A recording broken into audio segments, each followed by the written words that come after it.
Tôi bị người ta lừa đến Myanmar, có rất nhiều người bị bỏng do tàn thuốc và bị điện giật đến chảy máu. Chuyện này bắt đầu từ ngày tôi cãi nhau với bạn trai.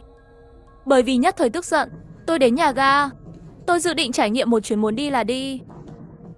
Người phụ nữ ở ga xe lửa không cần tiền đặt quảng cáo khách sạn vào tay tôi. Khi tôi định vứt những quảng cáo nhỏ vô dụng đó vào thùng rác, tôi đột nhiên thấy trong những quảng cáo nhỏ này có thêm một tờ giấy.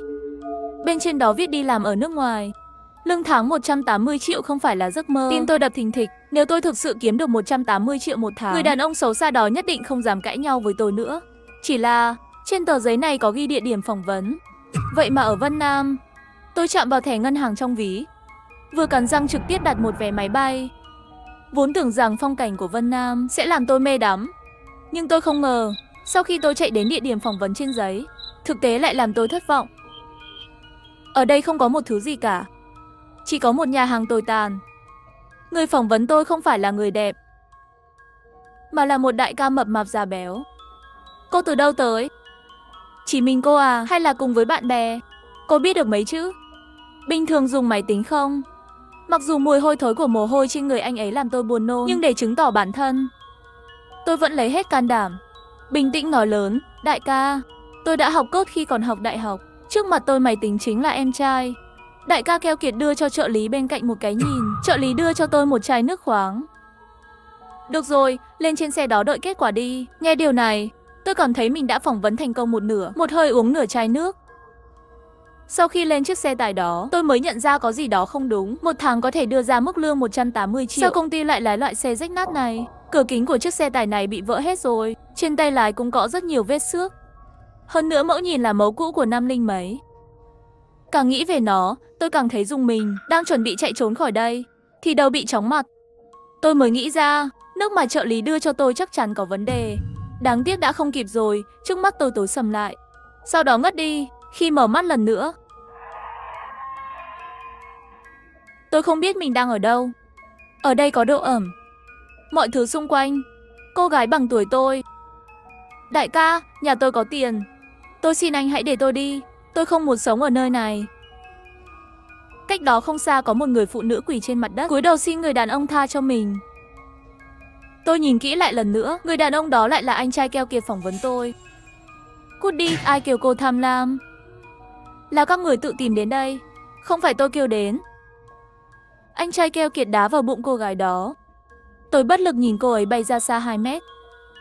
Các cô gái xung quanh bắt đầu khóc nhiều hơn. Làm sao đây? Bố mẹ chắc chắn rất lo lắng. Tôi muốn về nhà. Tôi ngạc nhiên, lúc này mới biết mình thật sự rơi vào hang sói. 20 phút sau, trợ lý bên cạnh đại ca keo kiệt đã trở lại. Cả cô nữa, mấy người đi với tôi. Tôi không còn sức để chống cự. Cứ như vậy bị đưa đi cùng với 2 cô gái khác. Tôi lại bị nhét vào xe tải. Trong lòng tôi thật sự rất bất an, không biết tiếp theo phải đối mặt với cái gì. Là bị bỏ vào nồi dầu, hay là bị cắt eo. Nhưng đến nơi rồi. Mau chóng xuống xe, đừng chậm chạp nữa. Tôi bị lôi ra khỏi xe, ngẩng đầu lên mới phát hiện trước mắt là một tòa nhà lớn. Người bảo vệ ở cửa đều mang theo súng ngắn. Tôi có thể tưởng tượng được, nếu tôi chạy trốn vào lúc này, chắc chắn sẽ bị đánh thành tro. Lúc này một người đàn ông to lớn với hình xăm hổ trên người ra khỏi tòa nhà. Trong tay còn có một cây gậy điện.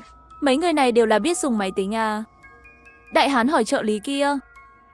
Giọng nói của trợ lý trở nên cung kính. Đúng vậy, từ ca mạng của mấy đứa này cũng tính là tốt. Lao lý còn lại mấy đứa chắc là đã bị đưa đến thị trấn rồi. Tim tôi đập thình thịch.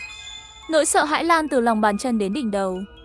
Tôi không dám tưởng tượng nếu lúc đó tôi nói tôi không biết dùng máy tính, điều gì sẽ xảy ra với tôi. Nếu bạn thấy mình bị lừa đến Myanmar, bạn sẽ làm gì? Người đàn ông được gọi là tứ ca này đã gắng còng lên chân chúng tôi. Sau khi chúng ta hoàn toàn không có khả năng chống cự, hắn dẫn chúng tôi vào thang máy. Thang máy từ từ đi lên tầng 13. Khi cửa thang máy mở, chúng tôi như những con thú bị rớt thịt, bị ném vào một căn phòng tối ẩm ướt. Không có cửa sổ, không thể xuyên qua một chút gió nào. Mùi vị trong không khí càng không thể so sánh với mùi vị nông thôn. Tôi kinh ngạc nhìn thấy căn phòng đầy bàn làm việc. Trên mỗi bàn đều có máy tính. Ở đây còn có một cô gái bằng tuổi tôi. Mắt cô ấy trống rỗng và tê liệt, lúc này đang thao tác gì đó với máy tính. Tứ ca chỉ vào một góc. Giọng nói không kiên nhẫn nói. Từ nay về sau đây sẽ là nhà của các Ăn ngươi. uống, vệ sinh toàn bộ đều làm ở đây. Nếu ai dám có suy nghĩ chạy trốn, tao sẽ giết người đó. Hắn nói xong tôi mới để ý. Trong một góc bẩn thỉu, vẫn còn một người nằm. Sau khi Từ Ca đi ra ngoài, tôi can đảm đi đến bên cạnh người phụ nữ đang ngã xuống đất. Dậy đi, cô cũng là bị bọn họ bắt đến đây sao? Sau khi đến đây mỗi ngày đều phải làm gì? Tôi nói cả nửa ngày, người phụ nữ đó cũng không có phản ứng gì cả. Tôi đột nhiên cảm thấy có gì đó không ổn.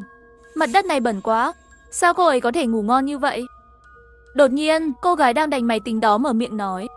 Cô ấy đã chớt từ lâu rồi, cô không thể đánh thức được cô ấy đâu. Mặt tôi trắng bệch. Xung quanh có tiếng hét của những cô gái khác. Tôi muốn ra ngoài. Tôi không muốn chớt ở nơi quỷ quái này. Cửa bên ngoài sớm đã bị khóa từ lâu rồi. Chúng ta không có cơ hội trốn thoát. Tôi bước tới và an ủi cô ấy. Đừng hét nữa, trong tay họ đều có gậy điện. Lời nói của tôi dường như có tác dụng. Tâm trạng của cô gái ổn định hơn một chút, nhưng sắc mặt vẫn rất khó coi. Một lần nữa tôi nhìn người phụ nữ đã chớt. Trong lòng không ngừng suy nghĩ một vấn đề. Cô ta rốt cuộc đã chớt như thế nào? Bị điện giật hay bị đánh đập? Đừng nghĩ nữa. Cô ấy mệt chớt đấy. Cô gái đánh máy tính lại nói. Tôi rùng mình khi nghe những lời này. Trong phòng này chỉ có máy tính. Hàng ngày làm việc với máy tính quá sức mà chớt. Vậy kết cục cuối cùng của tôi là gì? Có khi nào giống người phụ nữ này không? Tôi rất muốn thoát khỏi đây, nhưng cửa bị khóa. Cho dù tôi mình đồng ra sắt, cũng không thể từ đây thoát ra ngoài.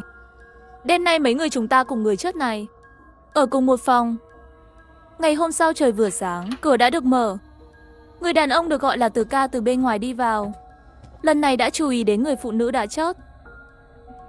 Đột nhiên sắc mặt hắn thay đổi. Xiêm lại thêm một người chớt. Lần này thì hay rồi, một đồng tiền cũng không có. Không lâu sau, người phụ nữ này cuối cùng cũng được đưa ra ngoài. Từ Ca, bỏ bộ đàm xuống, dùng gậy điện trong tay chỉ vào mấy người chúng tôi. Thấy kết cục của người đó không? Nếu ai trong số các bạn không có thành tích, hậu quả cũng giống như cô ta. Mấy cô gái đi cùng tôi bị dọa không ít. Từ Ca một bộ dáng không có gì lạ tiếp tục nói. Tôi là sếp của các người, cứ gọi tôi là Từ Ca. Các người chỉ có một mục tiêu, đó là kiếm tiền. Từ giờ trở đi, phải tự đặt mình giả dạng như một người phụ nữ giàu có thành công, nói chuyện với ai đó ở đầu bên kia của mạng với tư cách này. Từ Ca nói rất nhiều, cuối cùng muốn chúng tôi làm đĩa rớt lợn để lừa đảo. Như tên cho thấy, nó có nghĩa là tạo ra một mạng lưới rộng khắp trên internet, trò chuyện với người trong nước, lừa tiền trong thẻ ngân hàng của họ. Lúc này lại thêm một phụ nữ khác bị kéo vào, toàn cơ thể đều là thương tích. Có vẻ như sẽ chớt bất cứ lúc nào ở bất cứ đâu. Từ Ca cầm cây gậy điện trong tay, đi về phía người phụ nữ đó. Chiếc dùi cui điện đụng vào bụng cô ấy. Sau đó một tia điện lóe lên. Người phụ nữ hét lên. Các cô gái xung quanh tôi bị dọa sợ và khóc ngay lập tức. Thấy chưa? Đây là kết quả một tháng, không đạt được 180 triệu. Có thể sống hay không còn phải xem chính các ngươi. Ngoài ra đừng có nghĩ đến tự tử. Nếu không tôi sẽ để các ngươi trải nghiệm trước cảm giác sống không bằng chớt. Ánh mắt cuối cùng của Từ Ca rơi vào mặt tôi. Mặt tôi trắng như tờ giấy. Bảo tôi đi lừa tiền của đồng bào.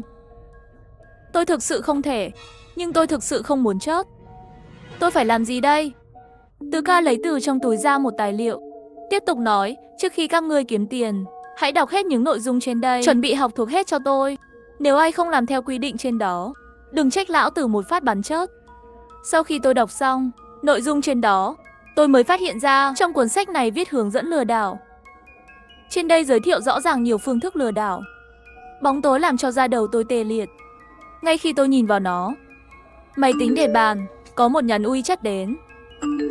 Đình Đình, dự án đầu tư này thực sự có thể giúp anh kiếm được nhiều tiền sao? Đình Đình, em đang làm gì vậy? Em không để ý đến tôi 2 ngày rồi. Đình Đình, dạo này em khỏe không? Nhìn thấy dòng chữ trên máy tính, tôi không thể không nghĩ về người phụ nữ đã chớt đó. Chẳng lẽ cô ấy chính là Đình Đình mà người này nhắc đến? Tôi mở ảnh đại diện của anh ấy. Một người đàn ông ngoài 50 tuổi, đầu trọc. Trên cổ tay còn có một chiếc đồng hồ rất đắt tiền. Gia đình có vẻ rất giàu có. Ông ấy thấy tôi không trả lời, lại tiếp tục gửi tin nhắn cho tôi. Đình Đình, khi nào chúng ta có thể gặp nhau? Đột nhiên tôi có một kế hoạch. Nếu tôi yêu cầu ông ta giúp đỡ, có thể thoát khỏi nơi quỷ quái này không? Đại ca, cứu. Nhưng tin nhắn cầu cứu của tôi vẫn chưa được gửi đi. Cánh tay bị một dòng điện xẹt qua, đau đến nỗi tôi ngất xỉu. Cô đang làm gì vậy? Có phải cô muốn cầu cứu hắn à? Tôi kinh ngạc nhìn hắn. Tứ ca cầm gậy điện trong tay, không biết khi nào đã đứng bên cạnh tôi. Tôi chịu đựng nỗi đau khó khăn mở miệng, anh hiểu lầm rồi. Tứ ca, tôi không phải muốn cầu cứu, tôi muốn xin vị đại ca này chuyển thêm tiền. Tứ ca nghi ngờ nhìn tôi. Đừng có ý định chạy trốn. Mỗi câu mà cô nói trên mạng, tôi đều có thể thấy. Trong máy tính đều có giám sát. Lại có loại tâm tư này, lần sau trực tiếp cắt đầu của cô. Tôi gật đầu run rẩy. Tứ ca, tôi thật sự là muốn kiếm thêm chút thành tích. Tôi biết rồi, tôi sẽ tiếp tục nói dối ông ấy. Tôi quay đầu lại đánh một chuỗi chữ vào máy tính. Đại ca, anh gửi tiền qua đây trước. Tôi sẽ lập tức sắp xếp cho anh đầu tư ngay bây giờ. Vào buổi chiều, tôi ở trong căn phòng kín này, nóng không thở được. Khi tôi buồn ngủ, bên cạnh không xa truyền đến một tiếng hét của một người phụ nữ. Cầu xin mọi người làm ơn cứu tôi. Tôi đang ở Myanmar. Tôi bị giam cầm bởi một lũ quỷ. Làm ơn gọi cảnh sát giúp tôi. Tôi muốn về nhà. Giọng nói của cô gái vừa dứt, bên ngoài cửa có một tên cao to xông vào. Tiếp theo, cây gậy điện trong tay anh ta không ngừng chạm vào lưng cô gái ấy. Một dòng điện rất mạnh. Video tiếp theo. Tôi nhìn chằm chằm vào cô gái, buổi sáng còn rất bình thường, bây giờ đã ngã xuống trước mặt tôi, cuối cùng trở thành một xác chết không còn hơi thở. 3 ngày sau vì không có thành tích, tôi đói đến mức da bụng dán vào lưng. Ngay lúc này, cửa mở ra. Đại ca ở cửa gọi tên tôi, Trần Tố Nhã. Tôi ngạc nhiên, ngẩng đầu lên, tim đập thình thịch. Không biết tiếp theo phải đối mặt với cái gì. Tôi lại được đưa lên xe. Lần này tôi được đưa đến một tòa nhà lớn. Nhìn thấy các bảng hiệu xung quanh tôi mới biết, đây là phía tây nam của tỉnh Vân Nam. Quá lâu không được hít thở không khí trong lành. Tôi không thể không hít thêm vài cái. Đừng nói lung tung, nếu không tôi sẽ bắn chết cô. Người đàn ông cao lớn phía sau dùng súng giấu trong tay áo, đặt trên lưng tôi, nhỏ giọng cảnh báo tôi. Trái tim tôi lần nữa đập mạnh, lúc này mới phản ứng lại, ngoại trừ hắn. Trong trung tâm mua sắm này còn có mấy băng nhóm của chúng nữa. Tôi lập tức cảm thấy lạnh lẽo. Lúc này tôi để ý thấy đám người cách đó không xa. Dường như họ đang đợi tôi. Xem ra lại là một vụ giao dịch không rõ. Sau khi đến gần, tôi nhìn rõ khuôn mặt của những người này. Người đàn ông đứng đầu mạnh mẽ, bình thường nhất định phải thường xuyên tập thể dục. Người chính là thuộc hạ của tên tứ ca kia. Người đàn ông đó nhìn cảnh giác, đặt súng vào tay tôi. Hàng thật bao đổi, lần trước cậu nói mua bán, nó thực sự có thể giúp chúng tôi kiếm được nhiều tiền. Người tôi cũng đã mang đến cho anh rồi, không tin thì cầm tay cô ta thử xem. Thứ chúng ta cần nhất là con người. Ngay lúc này, tôi giống như một sản phẩm bị người khác mua bán. Tôi không biết họ sẽ làm gì tôi. Nỗi sợ không biết này khiến lông tôi dựng ngược. Dựa vào cô ta, gậy như vậy có thể chịu được sao? Người đàn ông đó nhìn chằm chằm vào tôi, rõ ràng là không hài lòng với tôi. Đại ca, tôi thấy cô ta gầy, nhưng tinh thần vẫn còn tỉnh. Có lẽ cũng được đấy. Đứng sau người đàn ông đứng đầu. Chiếc mũ lưỡi chai và khẩu trang che mặt hắn. Tôi không nhìn rõ mặt hắn, nhưng giọng nói của anh ấy khiến tôi cảm thấy có cảm giác quen thuộc đã lâu. Đến lúc đó nếu xảy ra sai sót sẽ hỏi chuyện ngươi. Cuối cùng tôi đã bị họ bắt đi. Trước khi đi, tôi đã thấy người đàn ông to lớn hài lòng nhìn vào điện thoại. Chắc là tiền đã vào tài khoản rồi. Tôi nghĩ tôi sẽ bị rớt bởi những người không rõ danh tính này. Đưa đến góc khuất thứ hai. Không ngờ tôi được đưa đến một khách sạn cách đây 50 km. Tôi cầu xin lòng thương xót trong thang máy. Đại ca, xin các người hãy để tôi đi. Tôi đã chưa ăn cơm mấy ngày rồi. Thịt của tôi cũng không ngon. Chưa nói xong, đại ca cầm đầu cười lạnh một tiếng, lấy ra một con dao găm trong túi. Nói bao nhiêu lần đừng bao giờ tin những quảng cáo trên mạng. Bây giờ hối hận rồi chứ gì. Tôi đã khóc rồi. Nếu cho tôi một cơ hội để làm lại, tôi nhất định sẽ không bao giờ tin. Có chuyện chiếc bánh rơi từ trên trời xuống. Đưa cô ấy về phòng đi, cho cô ấy ăn cơm trước đã. Đại ca cầm đầu nhìn người đàn ông đội mũ một cái. Tôi không thể không nghĩ, chẳng lẽ đây là muốn tôi ăn no rồi mới lên đường à? Xem ra tôi thật sự không có đường sống. Sau khi tắm ở khách sạn xong, người phục vụ mang một phần thức ăn đến. Là món cơm chân vịt yêu thích của tôi và một bát canh nóng hổi. Trong khi tôi đang nghĩ, nhóm tội phạm này còn có chút lương tâm, người đàn ông đội mũ lưỡi chai đó đột nhiên xuất hiện trước mắt tôi. Ăn nhiều một chút, ăn no rồi lên đường. Tôi vừa ăn vừa khóc. Vốn tưởng rằng hắn là tới đưa tôi lên Tây Thiên, nhưng đến khi tôi ăn hết, hắn cũng không mắng tôi thêm một câu nào nữa. Tôi nhìn lên và thấy hắn đang nhìn tôi. Trần Tố Nhã, gan của em lớn thật. Nghe thấy 3 chữ này, Dây thần kinh của tôi rung lên. Đây là tiếng của Kim Ngôn. Anh là Kim Ngôn. Hình như tôi sống lại một nửa. Nhanh chóng đứng lên. Hắn tháo mũ và khẩu trang ra, để lộ khuôn mặt mà tôi đã nhìn thấy trong 3 năm. Kim Ngôn, cuối cùng anh cũng đến rồi. Tôi đã khóc ngay lập tức. Ông Kim Ngôn khóc lớn. Sau này không được ra ngoài một mình. Tôi gật đầu, sẽ không bao giờ nữa. Từ Kim Ngôn tôi biết được, lần này anh ấy đi cùng cảnh sát. Vị đại ca cầm đầu đó là trưởng nhóm hành động của sở cảnh sát lần này. Để làm cho đám người xấu đó tin vào sự thật, họ đã phải chịu đựng rất nhiều, mang theo dao găm trong tay mọi lúc mọi nơi. Cũng đã sớm bỏ qua sự sống chết. Kim Ngôn, em muốn giúp cảnh sát tìm thấy băng nhóm tội phạm ở Lào. Mặc dù tôi ám ảnh Myanmar, nhưng tôi càng muốn lấy công chuộc tội. Ngày hôm sau, tôi bị dán nhãn là sản phẩm không đạt tiêu chuẩn, lần nữa được đưa đến Myanmar. Lần này hành động bị che giấu. Không ai nghĩ tôi sẽ mạo hiểm. Vì vậy, mọi thứ diễn ra rất thuận lợi. Tứ ca không tốt rồi. Họ là cảnh sát. Cô gái đó cùng với họ là một nhóm. Mẹ kiếp. Nhanh chóng gọi cho đội anh để hỗ trợ. Tứ ca không kịp rồi. Đội anh đã bị bao vây rồi.